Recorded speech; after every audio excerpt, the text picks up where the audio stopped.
Are you interested in using video conferencing for pack or troop committee meetings, den meetings, patrol meetings, to work on merit badges, or any other scouting meeting? We think Zoom might be a good idea to help you out. It's a free program with optional video and audio, can be accessed on a computer or phone with the ability to share screens. It allows up to 100 participants, has no duration limit on meetings with just 2 devices, and group meetings are free up until 40 minutes. The 40-minute limit is a good encouragement to keep your group meetings brief and productive. Don't forget to follow online youth protection rules when a youth is included, such as making sure that there are either 2 registered adults included on the call, or 1 registered adult and a parent or guardian of the youth on the call present. Interested in going beyond the basics? There are paid versions available which increase the number of features offered. We're not affiliated with Zoom and don't receive any compensation if you choose a paid version. We just want you to know your options and make the choice that works best for you and the families in your unit. This video will cover a few tips and tricks to make your Zoom experience more enjoyable. We also cover several settings which you should use to prevent Zoom bombing in our video for hosting a Zoom meeting, which I would recommend watching if you will be setting up a meeting for your group first, which includes things like setting a meeting password, muting participants on entry, enabling a waiting room, and much more. As the host, you will have access to the very useful Manage Participants feature. You can use this feature to take a quick attendance of those currently in the meeting and see how many participants are currently connected.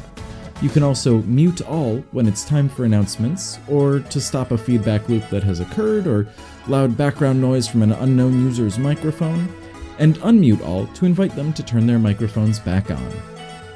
By hovering over their name, you can select one of several additional options, such as sending that user a chat message in the group, or privately if that setting is enabled for your meeting. Stop their video from sending to the group, spotlight their video, which will make them appear larger than the other portraits to the other participants, and is useful if someone else will be presenting or presiding for an extended period. Make them the host, allow them to record the meeting while it still notifies all of the participants that the meeting is being recorded.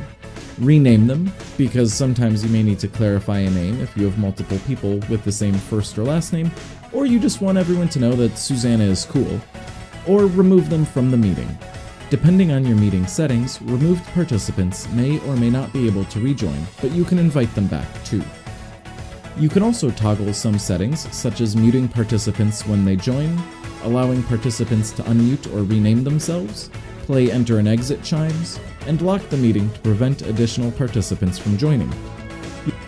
My favorite feature is that when you're muted, you can simply press and hold the spacebar to unmute yourself as long as you keep the spacebar pressed down. It's similar to a push-to-talk setting in other chat programs, but you can also think of it like pushing a walkie-talkie button, or like you're paging the Starship Enterprise. But also note that you need to have Zoom as your primary window for this to work.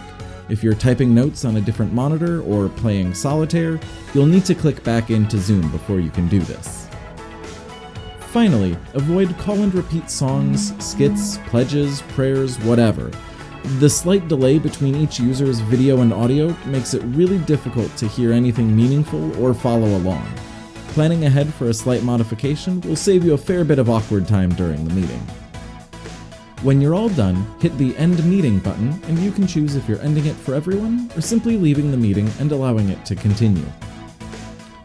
If you'd like to see more about how to use Zoom's features, set up an account, join a meeting, or host a meeting, check out the other videos in our series. Happy scouting!